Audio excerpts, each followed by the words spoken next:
여러분 반갑습니다. 일주일 잘 보내셨습니까? 네, 아주 날씨가 선선한 게 날씨가 좋습니다. 그죠?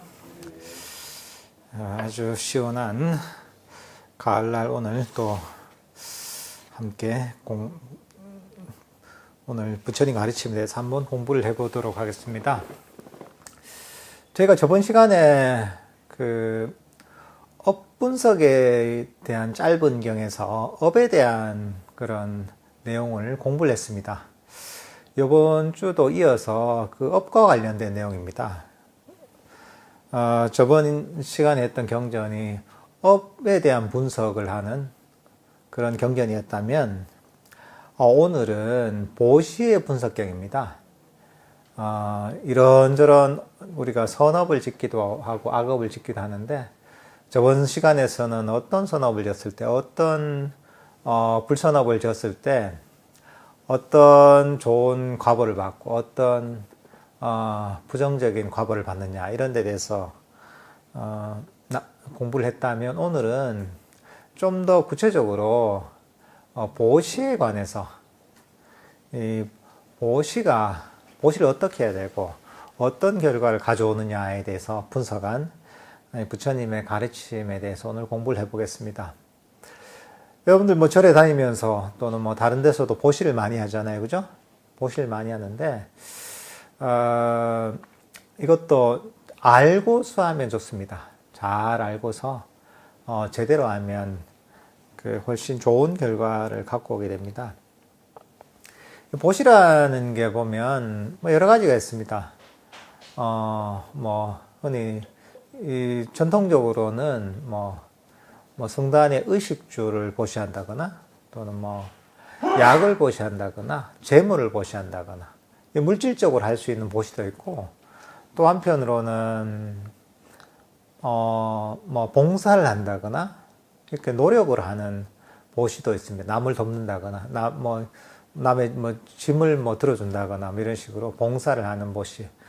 우리 사찰 같으면 사찰에서 이렇게 이제 당번을 하면서 이게 봉사를 한다거나 청소를 한다거나 이런 어떤 소임을 맡아서 일을 해준다거나 이런 것들도 봉사를 하는 보시죠.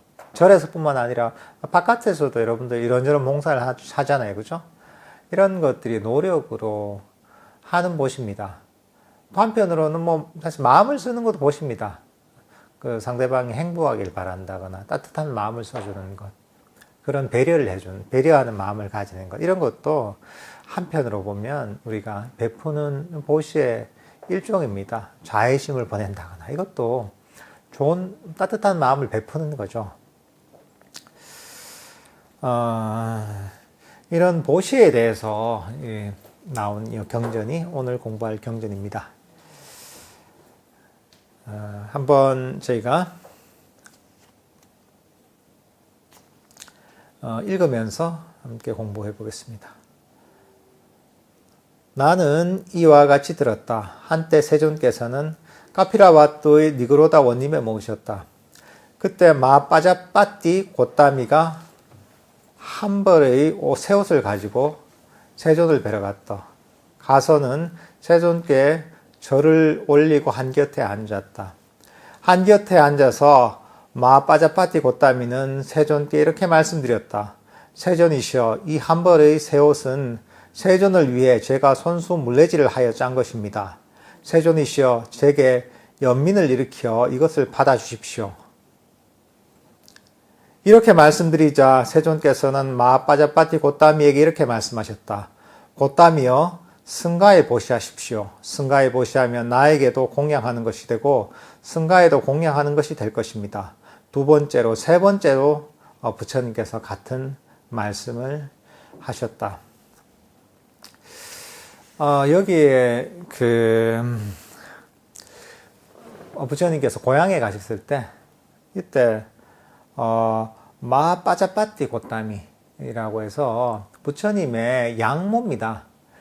부처님의 원래 어머니 마야왕비는 부처님을 출산하고 나서 7일 후에 돌아가시고 그리고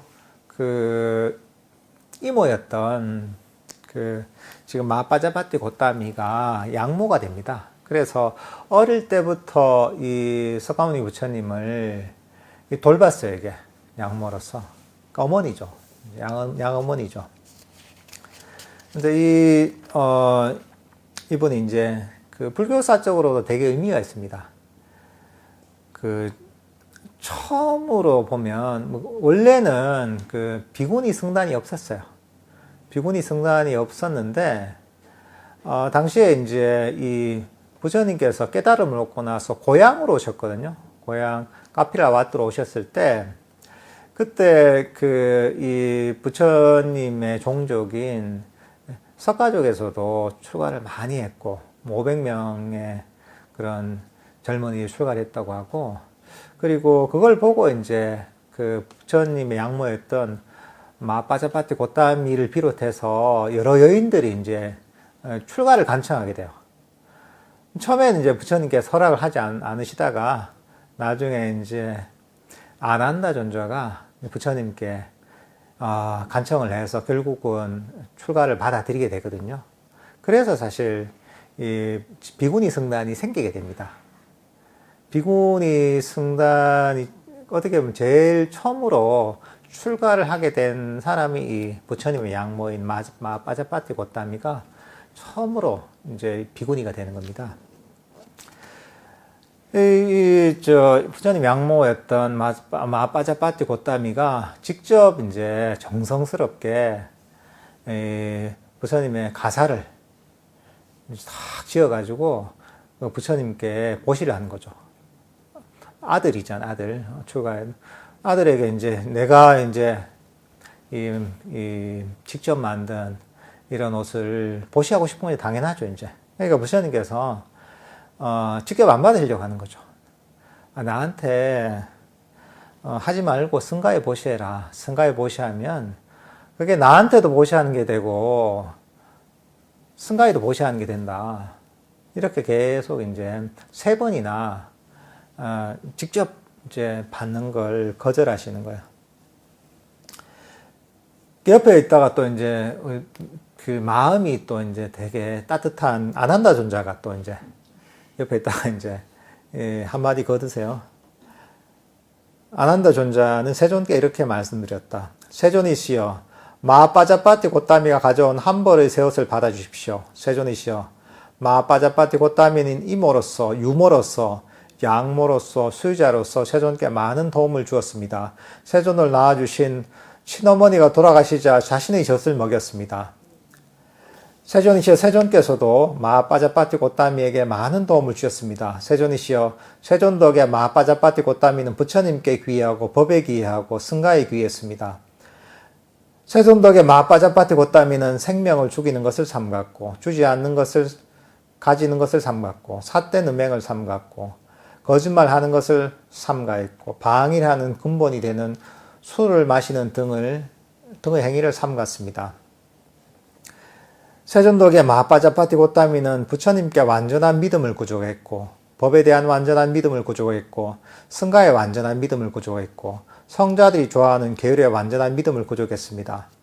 세존이시여, 세존덕의 마빠자바티 고따미는 괴로움에 대한 의심이 없고 괴로움의 일어남에 대한 의심이 없고 괴로움의 소멸에 대한 의심이 없고 괴로움의 소멸로 인도하는 도닦음에 대한 의심이 없습니다.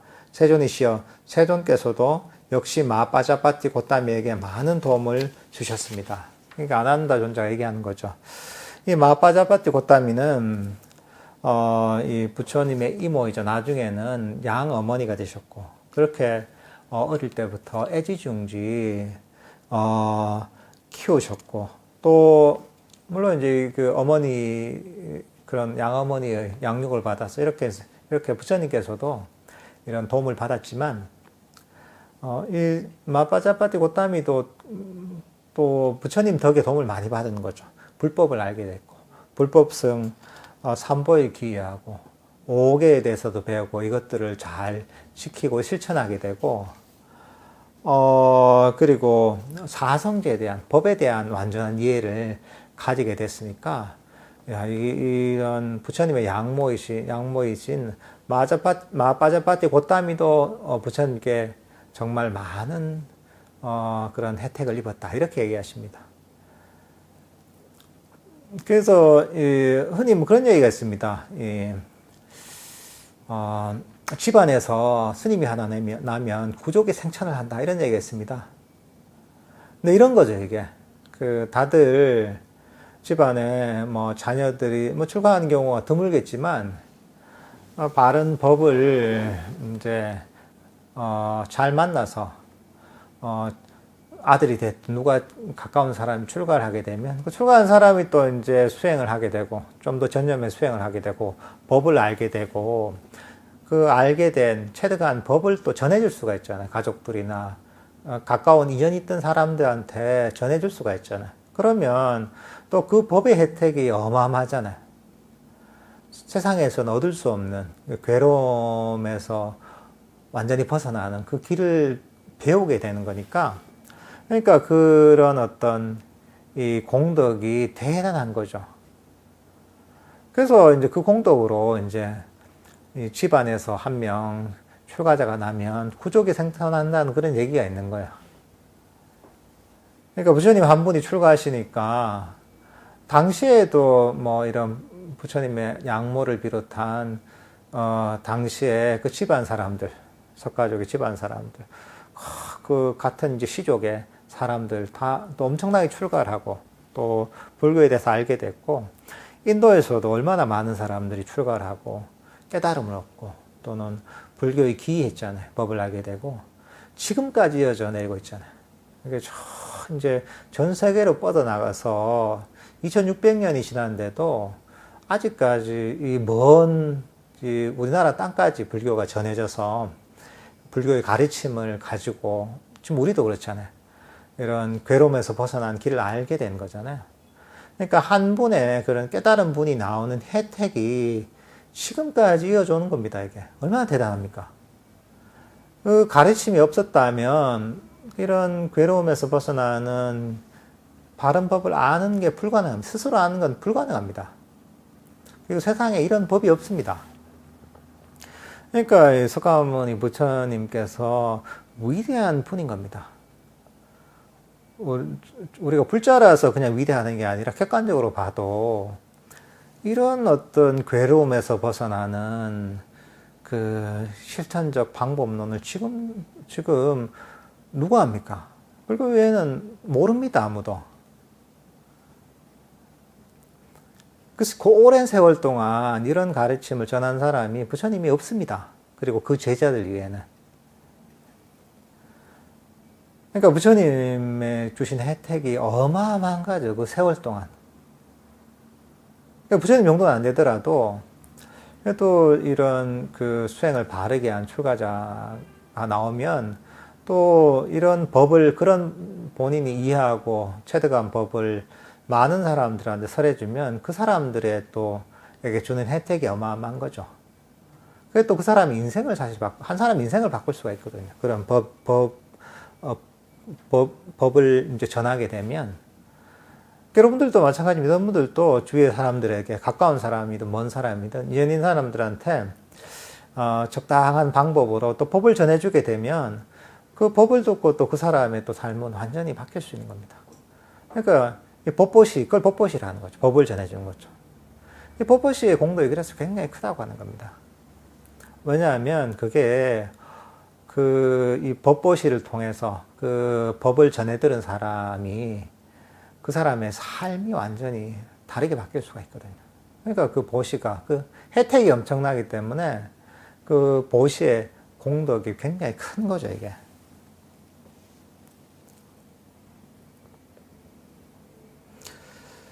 그 다음 부처님이 이렇게 얘기하십니다. 그러하다 안 한다야 참으로 그러하다.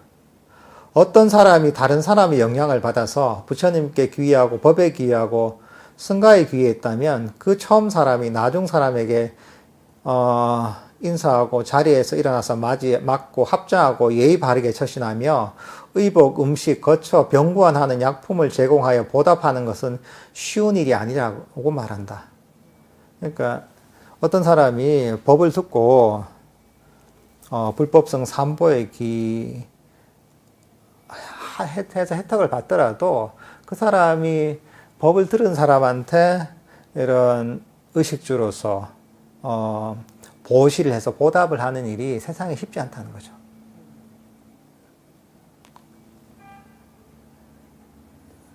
그리고 또는 어떤 사람이 다른 사람의 영향을 받아서 생명을 죽이는 것을 삼갔고, 주지 않는 것을 삼갔고, 삿된 음행을 삼갔고, 거짓말하는 것을 삼가게 됐고, 방이라는 근본이 되는 술을 마시는 것을 삼가했다면, 그 처음 사람이 나중 사람에게 인사하고 자리에서 맞고 합장하고 예의 바르게 처신하며 의복 음식 거쳐 병관하는 약품을 제공하여 보답하는 것은 쉬운 일이 아니라고 말한다. 그 다음에 이제 어떤 사람이 영향을 받아서 믿음을 구족하고 법을 구족하고 승가에 대한 완전한 믿음을 구족했고 계율에 대한 완전한 믿음을 구족하더라도 또 그 다음에 나오는 건 뭐냐면 어떤 사람의 영향을 받아서 사성제에 대해서 제대로 이해하고 나서 그 처음 사람이 나중 사람에게 인사하고 자리에서 일어나서 맞이하고 합장하고 예의 바르게 처신하며 의복, 음식 거쳐 병관하는 약품을 제공하여 보답하는 것은 쉬운 일이 아니라고 말한다. 그 다음 얘기하시는 게 뭐냐면 개인에게 하는 보시 중에 14가지를 얘기합니다. 개인에게 하는 보시도 보면 차등이 있는 거예요. 어떻게 보면 보시하는 건 다 좋지만 보시라는 것 자체가 우리가 선업을 쌓는 겁니다. 선업을 쌓는 건데 선업을 쌓는데도 그 업의 결과는 다른 거죠. 그걸 쭉 이제 수준에 따라 얘기하는 겁니다. 예를 들면 그런 겁니다. 여러분들이 어떤 이 작물의 씨앗을 밭에다가 뿌려요. 뿌리는데 똑같은 씨앗을 뿌리더라도 밭이 얼마나 기름지냐에 따라서 수확량이 달라집니다. 제가 한참 옛날에 여기 밀양 표총사 뒤쪽에 있는 게 제약산이거든요. 그것도 한 1000m 정도 되는 산인데 그 꼭대기 밑에 보면 토굴이 하나 있어요. 그 진부람이라고 수행한 토굴이 있는데 거기서 제가 조금 살았거든요. 거기 한 900고지 정도 돼요. 900고지인데 거기도 뭐 차도 안 다니고 하니까 걸어서 올라가야 되거든요. 근데 거기도 보면 앞에 보면 공간이 조금 있고 텃밭을 조금 할 때가 있어요. 그래서 당시에는 뭐 텃밭에다가 이것저것 좀 심기도 하고 그리고 어디서 내가 그걸 봤어요. 막 외국에 이런 작물이 있더라고요. 무슨 자이언트 호박이라는 게 있더라고요. 자이언트 호박? 자이언트 호박이 어떤 거냐 하면 거기에서 막 일종의 이제 호박을 누가 이제 크게 키우느냐 이런 어떤 이 대회를 열거든요. 대회를 열어가지고 가장 크고 무거운 호박을 키운 사람을 이제 뽑는 거야. 근데 거기 보면 거의 800kg, 900kg 호박 하나가 이렇게 돼요. 그래서 제가 이제 그거 보고 이제 큰절 갈 때가 있어가지고 인터넷으로 주문을 했어요. 주문을 해서 몇 개 이제 신기한 씨앗을 내가 딴 건 기억이 안 나는데 몇 개 신기한 씨앗을 내가 심으면 어떻게 될까 해서 심었어요. 이게 국내에서 키우는 건 아니고 약간 이제 호기심에 키웠는데 이게 근데 거기가 되게 척박하거든요. 산 거의 이제 정상에 가까운 데라서 토질이 되게 안 좋아요. 근데 보통 이제 호박 같은 거 심을 때 여러분들 아시겠지만 텃밭에 보시면 알겠지만 호박이 거름을 엄청 줘야 되거든요. 거름을 엄청 주면 주는 만큼 커져요. 이게 보통 일반 호박도 늙은 호박 이런 것도 엄청 커지잖아요. 보면 거름을 많이 주면. 근데 자이언트 호박을 딱 이제 씨앗을 뿌려놓고 보니까 나중에 열매가 안 맺어. 이게 밭이 안 좋은 거야.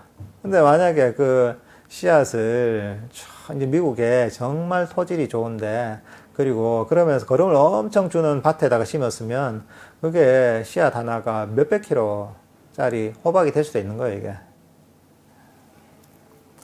같은 씨앗을 심지만 어디에 심느냐에 따라서 그 결과가 달라지는 겁니다.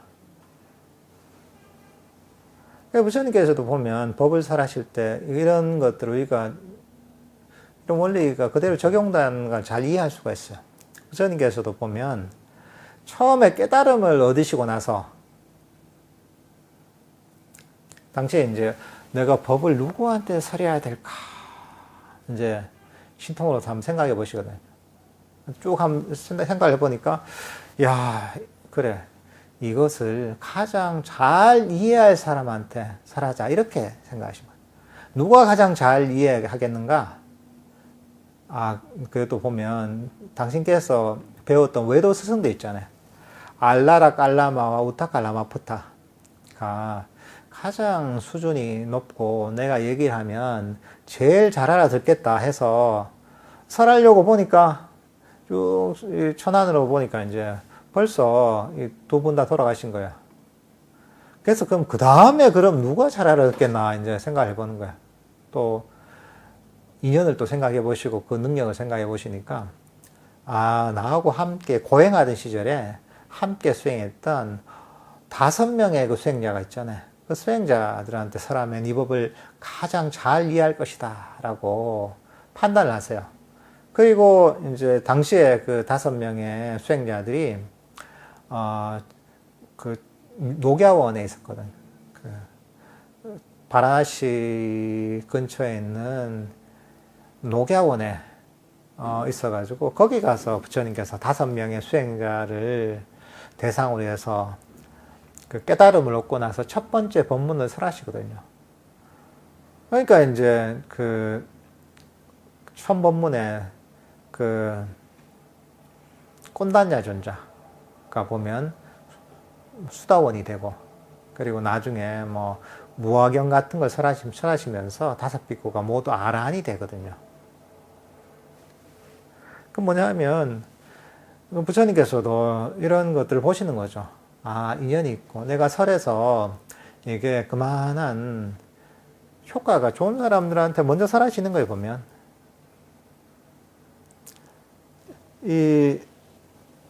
왜냐하면 같은 법문을 설해도 이것도 일종의 원인이잖아요. 씨앗을 심어도 어떤 경우에는 잘 이해할 것이고 어떤 경우에는 잘 이해하지 못하고 어떤 사람은 거부감을 가진 사람도 있단 말이죠. 그러니까 그 사람의 일종의 이 씨앗을 심을 밭이 아주 기름지고 비옥한 경우도 있는 거고 그냥 보통 되는 경우도 있고 너무 척박한 경우도 있는 거죠. 우리가 굳이 척박한 데 먼저 심을 이유는 없잖아요. 기름진 밭에 먼저 심고 그 다음에 이제 보통 밭에도 심고 시간이 나면 그 다음에 이제 척박한 밭에도 심는 거죠. 예.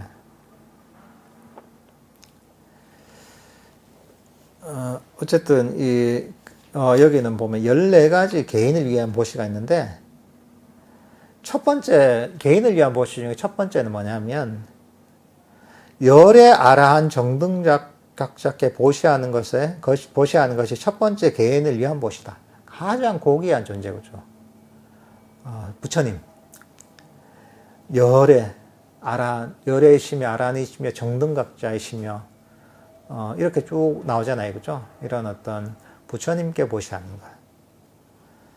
그 다음 두 번째 뭐냐면 벽지불께 보시하는 겁니다. 벽지불은 어떤 분이냐면 이분도 스스로 깨달음을 얻긴 했지만 그러니까 이제 일반적인 아란이 아니라 스스로 깨달음을 얻게 했지만 근데 부처님과 같은 그만한 제도할 만한 인연이 없는 분이에요. 그런 능력이나. 이런 분들을 벽지불이 하는데 부처님 다음에 벽지불께 보시하는 게 두 번째 이제 개인을 위한 보시고 세 번째 누구겠습니까? 세 번째는 부처님의 제자인 열애의 제자인 아라한에게 보시하는 게 세 번째 개인을 위한 보시고 그 다음 단계는 누구냐면 불한자죠. 그죠? 아나함이죠. 불안자에게 보시하는 것이 다섯 번째 개인을 위한 보시고, 여기 세 번째가 이제 아라한을 위한 보시고, 그 다음에 네 번째가 아라한과에 이르려고 노력하는 그 실현을 위해 닦는 자, 아라한에 가까운 자에게 보시하는 것이 네 번째고, 그 다음에 이제 이 불한자, 아나함에게 보시하는 것이 다섯 번째고, 그 다음에 불안과의 실현을 향해 실현을 닦는 자, 그러니까 뭐 불안도라고 하거든요. 이걸. 그러니까 거기에 가까워진 사람을 보시하는 것이 여섯 번째 개인을 위한 보시고, 그 다음에 일례자, 그 다음에 일례도에 이른 자, 그 다음에 예류자, 그 다음에 예류도에 이른 자, 그 다음에 11번째가 뭐냐면 감각적 욕망들에 대한 탐욕을 여인 이교도들에게 보시하는 것이 11번째 개인을 위한 것이다. 깨달음을 이루지 못했지만 어쨌든 간에 그 욕망을 버리고 감각을 절제하고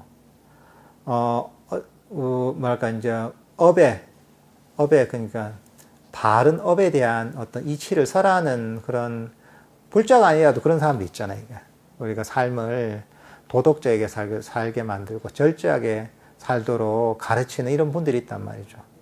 이런 경우에는 외도의 경우에도 그렇게 어쨌든 간에 나름대로 수행하려고 노력하는, 그리고 그 선업을 실천하려고 하는 이런 수행자들, 그 외도 수행자들에 보시하는 것이 그 다음에 11번째 개인을 위한 보시고, 그 다음 그 밑에는 뭐냐면 수행자는 아닌데 그냥 행실이 바른, 우리가 밖에서도 보면 도덕적이고 행실이 바른 사람 있잖아요. 이런 사람에게 보시하는 것이 12번째 개인을 위한 보시고, 그 다음이 뭐냐면 행실이 나쁜 범부에게 보시하는 것이 13번째 개인을 위한 보시고, 그 다음 그 밑에 뭐냐면 축생, 동물에게 보시하는 것이 그 다음 14번째 개인을 위한 보시다, 이렇게 합니다. 이렇게 14가지 종류의 개인을 위한 보시가 있다는 거죠. 그럼 이제 이 보시라는 게 어쨌든 간에 선법이거든요. 여기 보면 뭐 행실이 나쁜 뭐 사람에게 보시하는 케이스도 있잖아요. 동물에게 보시하는 케이스도 있잖아요. 그러니까 이 각각에 대해서 그럼 그 보시를 하면 그 보시의 결과가 어떻게 되느냐. 보시라는 선업을 쌓았잖아요. 그럼 그 과보가 어떻게 되냐에 대해서 다음에 나옵니다. 이 가운데서 축생에게 보시를 하면 100배의 보답이 기대된다. 이게 놀랍죠, 그죠? 길 다니다가 길냥이한테 밥 주고 유기견한테 이제 개 캔디 이런 거 하나씩 주고 이러잖아요. 이게 100배에 보셔야 되는 거죠.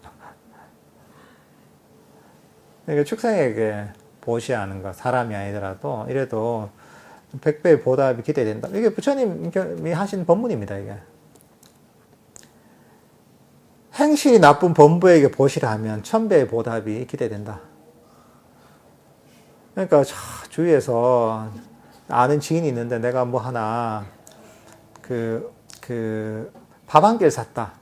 상황이 하나 저 사람이 싫은데도 불구하고 그래도 그렇게 생각하세요. 1000배 보시랬으니까 1000배 보답이 기대된다. 이게 이 보시의 공덕이 굉장히 크다는 거예요. 그래서 부처님께서도 보면 흔히 생천법문을 얘기하시거든요.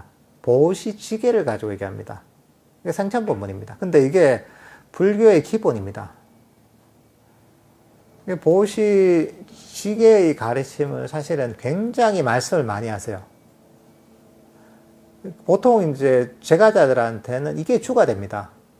우리가 사성제, 팔정도, 무화, 무상 이런 것보다 보시지계의 가르침을 주로 가르치세요. 원래. 왜냐하면 이거는 실천하기 쉽기도 하고 또 좀 더 높은 가르침이 조금 이해하기 힘들기도 하고. 하지만 그리고 이런 보시나 지계를 통해서 어쨌든 선업을 쌓아야지 복을 받을 수가 있잖아요. 어느 정도 복이 있어야지, 우리가 수행할 수 있는 조건도 되고, 환경도 되고, 법과 인연도 생기거든요. 그리고 이제 이걸 통해서 보면 사실 이게 수행의 기초가 되기도 합니다.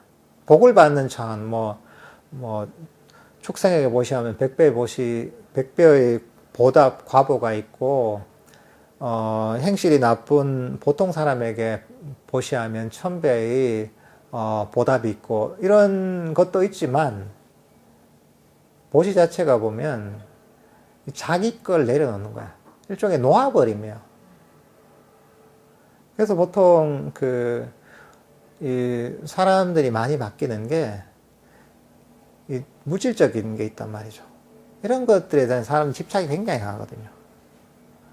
그러니까 사실은 특히나 마음이 많이 정제되지 않고 거친 사람 같은 경우에는 사실은 보시 같은 게 가장 그 사람을 빠르게 변화시킵니다. 그리고 단순하게 복을 받는 차원을 넘어서 사실 그 사람의 마음을 바꾸는 거친 집착을 내려놓게 만드는 큰 어떤 효과가 있습니다, 이게. 그래서 이 보시 지계로부터 수행이 시작되는 겁니다. 그 다음 뭐냐면 감각적 욕망들에 대한 탐욕을 여인 이교도들에게 보시라면 1000억배의 보답이 기대된다. 그러니까 수행을 하는데 불교도가 아니더라도 어쨌든 간에 욕심을 버리고 또 바른 선업을 쌓으려고 하는 수행하는 수행자라면 거기에 보시야 하는 것은 1000억배의 보답이 기대된다. 물론 이제 딱 100배, 1000배, 1000억배 이렇진 않겠지만 이 정도로 큰 어떤 결과가 있다는 거죠. 이게 부처님께서 얘기하시는 게. 이게 여기 때는 수 단위가 보면 아주 정확하게 100배, 1000배 이런 걸 얘기하는 거 아니거든요. 일종의 이제 그런 어떤 그 정도만큼의 그런 큰 보시라는 선업을 실천했을 때 좋은 과보가 있다는 거예요.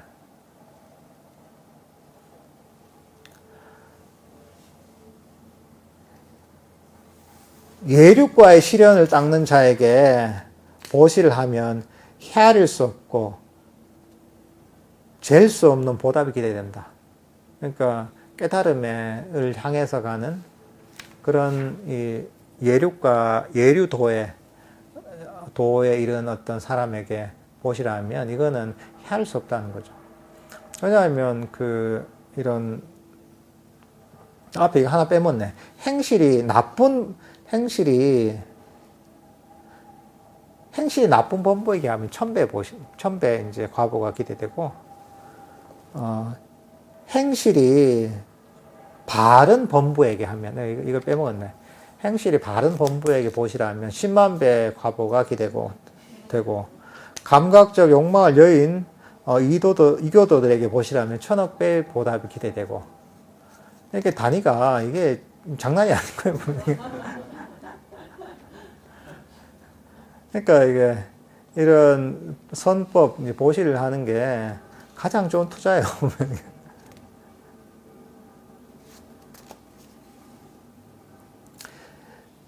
그 다음 예륙과의 시련을 위해 시련을 닦는 자에게 보시라면 헤아릴 수가 없고, 당연히 예류자 또는 일례자 또는 불안자, 아라한 또는 벽집을 말할 필요도 없는 거죠.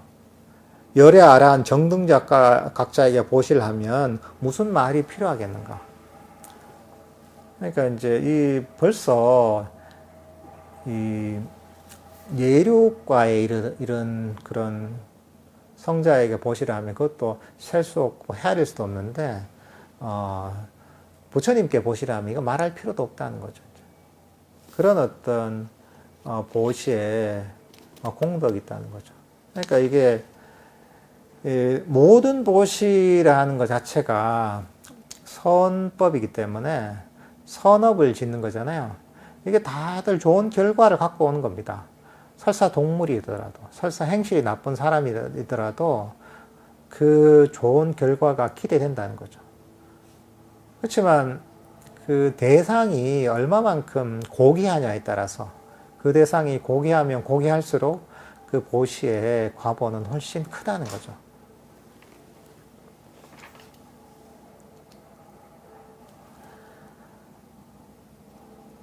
그 다음 나온 게 뭐냐면 앞에서는 14가지 개인에 대한 보시였고 그 다음 나오는 것은 7가지 승가를 위한 보시를 얘기합니다. 7가지 승가를 위한 보시가 있다. 첫 번째가 뭐냐면 부처님을 상수로 하는 비구와 비구니 두 승가에 보시하는 것이 첫 번째 승가를 위한 보시다. 그러니까 부처님 당시에, 석가모니 부처님 당시에 비구승단, 부처님 비구승단과 비구니 승단에게 보시를 하는 것이 첫 번째 보시, 승가를 위한 보시고, 그 다음에 열애가 완전히 열반이 들고 나서 비구와 비구니 두 승가에 보시하는 것이 두 번째 승가를 위한 보시다. 부처님께서 그 80년 생을 마감하시고 열반이 되시잖아요. 그러니까 그 뒤로 이제 비구와 비구니 승단에 보시하는 것이 두 번째 승가를 위한 보시고, 그 다음에 이제 비구 승가에 보시하는 것이 세 번째 승가를 위한 보시고, 비구니 승가에 보시하는 것이 네 번째 승가를 위한 보시다. 그 다음 나오는 거 뭐냐면 승가에서 이 정도의 비구와 비구니들을 제게 정해 주십시오라고 말하고 보시하는 것이 다섯 번째 승가를 위한 보시다. 부처님 당시에도 그렇고 요즘 남방에도 그런데 보통 그렇거든요. 이 제가자들이 보시를 할 때 내가 거기에 스님이 한 50명이 계신다 이러면 그 중에 제가 10분만 모셔가지고 대종공양을 하고 싶은, 다 50명 모실 상황이 안 되니까 이런 식인 거죠.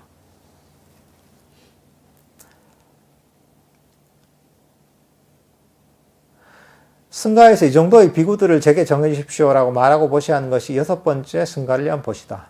승가에서 이 정도의 비구니들을 제게 정해 주십시오라고 말하고 보시하는 것이 일곱 번째 승가를 위한 보시다. 아난다여 미래세에 계행이 청정치 못하고 삿된 법을 가졌으며 노란 가설을 목에 두른 일족들이 있을 것이다. 사람들은 승가를 위해 그 계행이 청정치 못한 자들에게 보시를 베풀 것이다. 아난다여 그렇게 하더라도 승가를 위한 보시는 그 공덕이 헤아릴 수 없고 잴 수 없다고 나는 말한다. 그러니까 이 승가에서 있는 스님들, 수행자들 중에서도 훌륭한 분도 있지만 그렇지 않은 사람도 있잖아요. 거기에 보시를 하더라도 그 보시의 승가에 하는 보시의 공덕은 셀 수 없고 헤아릴 수 없다. 이렇게 얘기하시는 겁니다.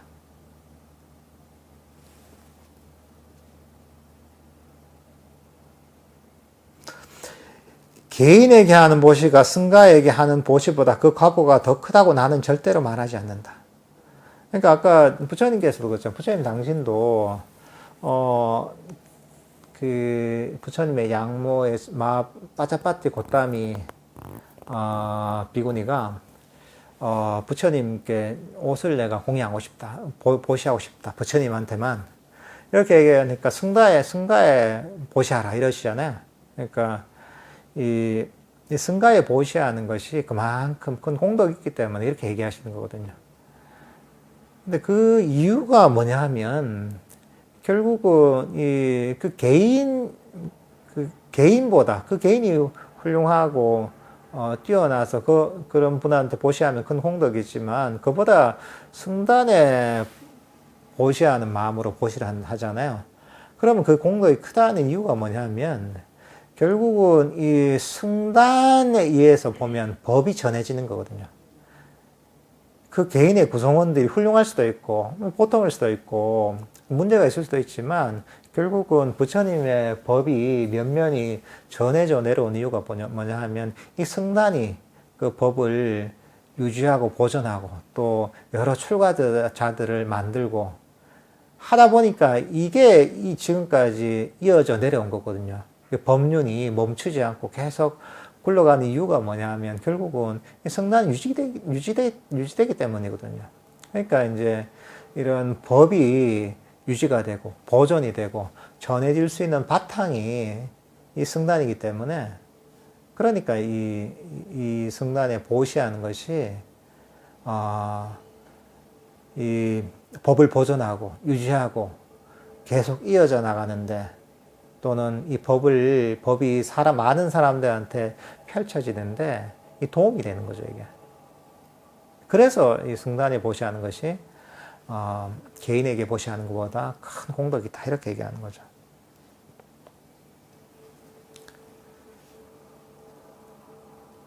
안 한다요. 네 가지의 보시의 청정이 있다. 무엇이 넷인가? 안 한다요. 보시하는 자는 청정하지만 보시 받는 자는 청정치 못한 보시가 있다. 그러니까 이제 청정한 그런 거죠. 보시하는 사람은 청정하고 막 이제 바르게 실천하는 이런 사람이고 보시 받는 사람도 마찬가지고. 그 다음 두 번째 뭐냐면 보시하는 자는 청정하지 하지만 보시 받는 자는 청정치 못한 보시가 있죠. 보시하는 사람은 바르게 수행하고 바르게 실천하지만 보시 받는 사람이 그렇지 못한 경우도 있는 거고, 때로는 보시 받는 사람은 청정하지만 보시하는 자는 청정치 못한 경우도 있고, 보시 받는 자도 보시하는 사람도 청정치 못한 경우가 있다, 이러는 거죠. 그래서 이제 부처님께서 이렇게 얘기하십니다. 계행이 청정한 자가 계행이 청정치 못한 자들에게 행위의 결실이 크다는 것을 확신하면서 법답게 얻은 것을 아주 깨끗한 마음으로 보시할 때 그러한 보시는 보시하는 자에서 위에서 청정해진다. 그러니까 걔가 청정한 사람이 그렇지 못한 사람이 보시할 때는 걔가 청정한 사람에 의해서 그 보시가 청정해진다는 것이요. 그 다음에 계행이 청정치 못한 자가 계행이 청정한 자에게 행위의 결실이 크다는 것을 확신하지 못하고 법답지 않게 얻은 것을 깨끗하지 못한 방법으로 보시할 때 그러한 보시는 받는 자에서 청정해진다. 그러니까 계행이 청정하지 못하고 삶에서 뭐 문제가 있는 사람이 보시를 할 때는 그건 받는 사람에 의해서 그 보시가 청정해진다는 거죠. 그리고 계행이 청정하지 못한 사람이 마찬가지로 계행이 청정하지 못한 사람한테 보시할 때는 어느 쪽도 청정하게 만들 존재가 다 대상이 없는 거죠. 둘 다에서 어느 쪽에서도 청정해지지 않는다. 그리고 가장 큰 과보가 있는 경우에는 좋은 결실이 있는 경우 어떤 경우냐? 당연하게도 계행이 청정한 자가 계행이 청정한 자들에게 행위의 결실이 크다는 것을 확신하면서 법답게 얻은 것을 아주 깨끗한 마음으로 보시할 때 그러한 보시는 풍성한 과보를 가져온다고 나는 말한다. 가장 큰 결실을 가져온 경우가 바로 이 청정한 사람이 이런 인과에 대한 이해를 하면서 그러면서 이 정당하게 얻은 것을 순수한 마음으로 보시할 때 이런 과보가 가장 크다, 이렇게 얘기하는 거죠. 그 다음 이제 탐욕을 끄는 자에게 행위의 결실이 크다는 것을 확신하면서 법답게 얻은 것을 아주 깨끗한 마음으로 보시할 때 그러한 보시는 세속적인 보시 가운데 으뜸이라고 말한다. 보시 가운데도 보면 이것도 마찬가지인 거야. 그 중에서 그냥 단순하게 계를 지키는 정도가 아니라 수행을 통해서 탐욕을 완전히 끄는 그런 성자가 같은 성자에게 보시할 때 이럴 때 그 보시의 과보가 가장 크다, 최고의 보시다 라고 얘기하는 거죠. 우리가 이 밭에다 씨앗을 심는다고 했잖아요. 그러니까 최고 좋은 씨앗을 가장 좋은 밭에 심잖아요. 그때 결실과 수확이 가장 크잖아요, 이게. 마찬가지죠.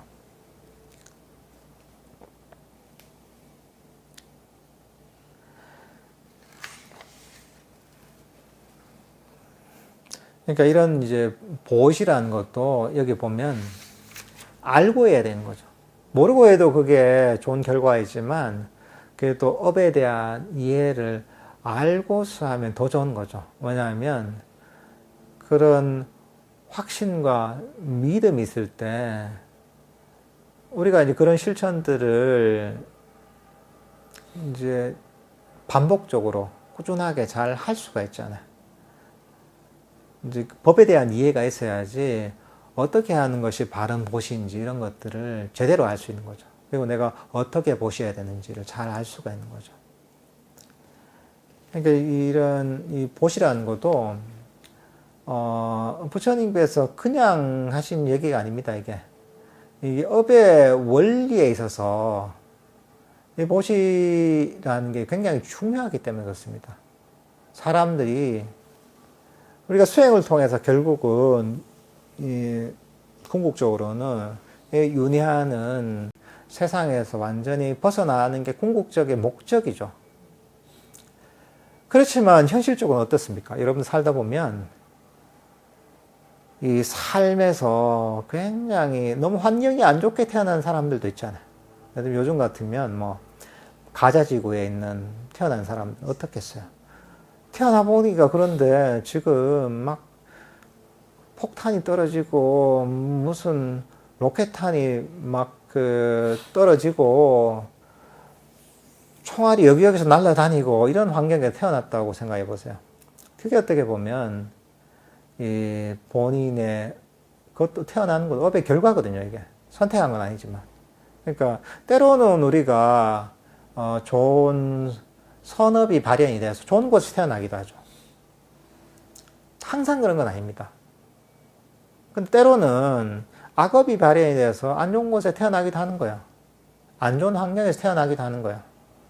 근데 이런 좋은 선업, 특히나 이제 이 보시의 선업을 잘 지어서 그런 걸 잘 짓다 보면 이런 많은 복을 받게 되거든요. 좋은 환경에서 장애가 훨씬 적어지게 되거든요.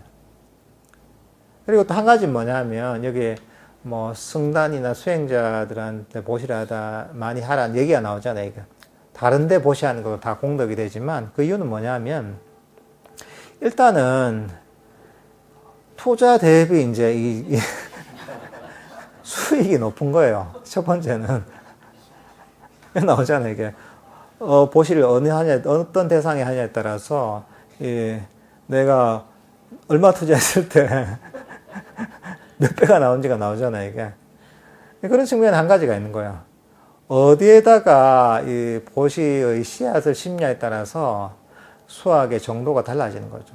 그 승단에 이런 보시를 하면 굉장히 큰 그런 어떤 결실과 가보가 있다는 거죠. 또 한 가지 뭐냐면 이게 인연이 돼서 법을 듣고 또 법을 실천할 수 있는 계기가 된다는 거예요. 절에오고 보시도 하고 뭐 이렇게 하잖아요. 이러면서 법을 듣게 되잖아요. 인연이 생기게 되잖아요.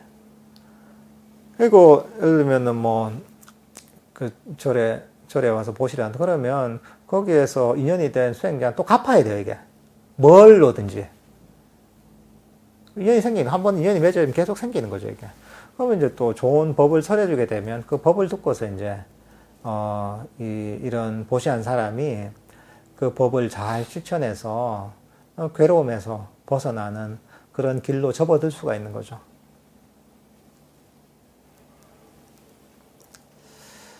그러니까 우리가 흔히 기복불교라는 얘기를